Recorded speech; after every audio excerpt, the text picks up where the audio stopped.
ధరణిలో వేయేండ్లు తనువు నిల్వకబోదు ధనమెప్పటికి శాశ్వతంబు కాదు. ధారాసుతాదులు తనవెంట రాలేరు భృత్యులు మృతిని తప్పింపలేరు. బంధుజాలము తన్ను బ్రతికించుకోలేరు బలపరాక్రమమేమి పనికిరాదు. ఘనమైన సకల భాగ్యంబెంత కల్గినా గోచిమాత్రంబైన గొణుగుచుండు.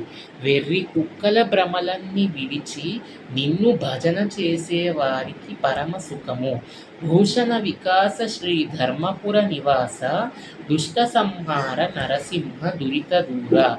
ఇందులో ఏం చెప్తున్నారు ధర్మపురి శేషప్ప కవి? ధరణిలో వేయేండ్లు తనువు నిల్వకబోదు ధనమెప్పటికీ శాశ్వతంబు కాదు. అంటే ఈ శరీరం అనేది ఎక్కువ కాలం ఉండిపోదు. ఏ రోజు ఎవరు మరణిస్తారో ఎవ్వరూ చెప్పలేము. ధారాసుతాదులు తన వెంట రాలేరు భృత్యులు మృతిని తప్పింపలేరు. అంటే ధార అంటే భార్య, భార్య ఇంకా సుతాదులు అంటే కొడుకులు, భార్య ఇంకా పిల్లలు మన వెనకాతల రాలేరు. మృత్యులు మృతిని తప్పింపలేరు. మృత్యం వచ్చిన వారికి మృత్యు తప్పదు. బంధుజాలము తన్ను బ్రతికించుకోలేరు బలపరాక్రమమేమి పనికిరాదు. అంటే ఇప్పుడు ఎవరైనా బంధువుల్లో మరణం పొందేటట్లున్నారు. అలాంటి వాళ్ళని మనం ఏదో ఒక విధంగా సహాయం చేయగలము. అంతేగాని ఆఖరిలో ఉన్నప్పుడు ఇంకా వాళ్ళకి ఏమీ చేయలేము.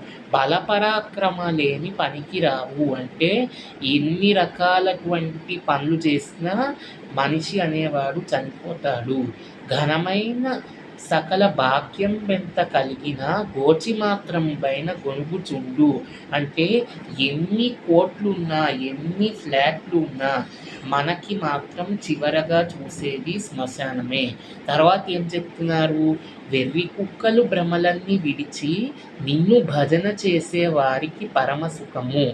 అంటే ఓ నరసింహ, ఇలాంటి ఆలోచనలు మానుకొని నిన్ను సేవిస్తే నిన్ను సేవించిన వారికి పరమసుఖము అని ఈ పద్యంలో ధర్మపురి శేషప్ప గొప్ప సందేశాన్ని అందిస్తున్నారు. మళ్ళీ ఒక మాట ఈ పద్యం తెలుసుకుందాము. ధరణిలో వేయేండ్లు తనువు నిల్వకపోదు ధనమెప్పటికి శాశ్వతంబు కాదు. ధారాసుతాదులు తన వెంట రాలేరు భృత్యులు మృతిని తప్పింపలేరు. బంధుజాలము తన్ను బ్రతికించుకోలేరు బలపరాక్రమమేమి పనికిరాదు.